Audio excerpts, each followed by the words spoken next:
Hello and God bless you. This is Bishop Kenyon. I want to talk to you today from a question, and the question is, what is prayer? Prayer is basically an expression of my need to depend on God. It's my appeal to God for help. But now let me give you an example. When my daughter was about 4, she illustrated prayer by something she did on Father-Daughter Day. On Father-Daughter Day, we would spend the day together, and on this particular day, I took her to the mall. Now, when we arrived and began to walk across the street to get to the store, she held my hand tightly. There were cars going back and forth. Now, the pressure she applied articulated a message that her limited vocabulary could not. Her tiny fingers holding my hand was a prayer. And that prayer said, "Daddy, I need you." Look at Isaiah 41:13. It reads, "For I, the Lord thy God, will hold thy right hand, saying unto thee, Fear not, for I will help thee." Now listen, how tightly you hold God's hand reveals how deeply you realize you need him. If your grip on God is loose, it's because you don't realize that you need him as deeply as you do. And I want to encourage you, regain your grip and don't walk ahead of God. Now, the closer my daughter walked to me, the better she felt. Her courage was connected to my presence. Her safety was connected to my presence. When I slowed, she slowed. When I stopped, she stopped. But how often have you kept moving forward, even though divine stop signs flashed in your spirit like neon lights against the backdrop of a blanket of darkness? How often have you said yes, even though God said no? Now, as we approached the sidewalk, I could feel her tiny fingers begin to loosen their grip. And once we reached the sidewalk clear of any foreseeable danger, the little fingers that once held my hand so tightly released my hand altogether. Wow. Once again, she was speaking, but the message now was different. Holding my hand tightly expressed the depth of her need. Holding my hand loosely expressed the presence of a need that was not as deep. But when she released my hand altogether, it expressed the absence of a need. She was saying, "Daddy, I don't need you." It was the external expression of an internal conclusion. The conclusion was that she could handle it from here. Sometimes either the longevity or the intensity of your struggle or the ease and comfort of life can influence you to loosen your grip on God. Two completely different reasons that may yield the same results: distance between you and God.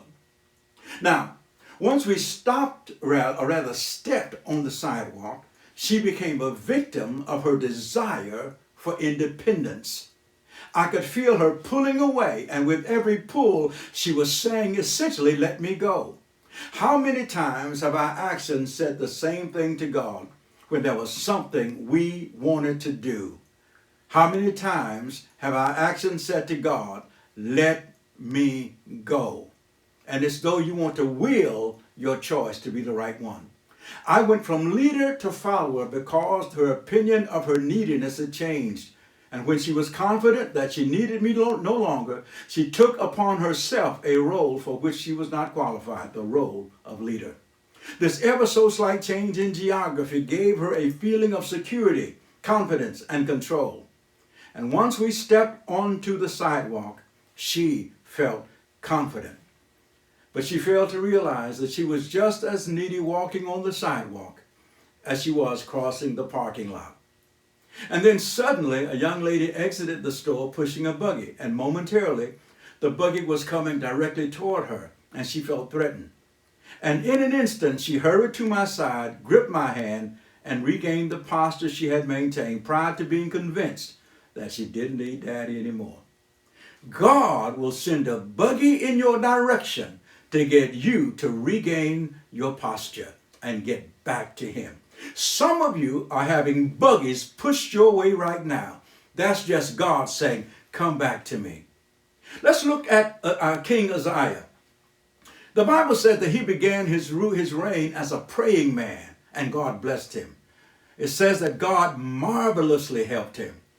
But then it says when he became strong, his heart was lifted up to his destruction. Do you see the change in the man here? When God blessed him, he became filled with pride.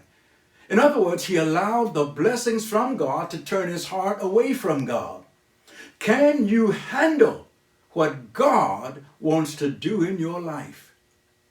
Now, it's normal for us to feel a sense of joy when God accomplishes a certain thing through us, but we must always remember this. It is God which worketh in you, both to will and to do, according to his good pleasure. That's Philippians 2:13. It's all God. God has blessed you. It's all God. God has helped you. It's all God. God has guided you. It's all God. God has healed and delivered you. It's all God. Because of Uzziah's pride, he was struck with leprosy for the rest of his life. He didn't realize that he was just as needy in his strength as he was in his weakness. There are a lot of things that you will outgrow in your life, but you will never, ever outgrow your need to depend on God. It's extremely humbling when you consider that the greatest hindrance to manifestations of God's ability in your life may not be Satan or the world, but it may be our own unwillingness to consciously and consistently acknowledge our dependence on God. Brothers and sisters, you need him today, all day, every day, for a lifetime. So pray, because prayer is an expression of your need to depend on your God. God bless you.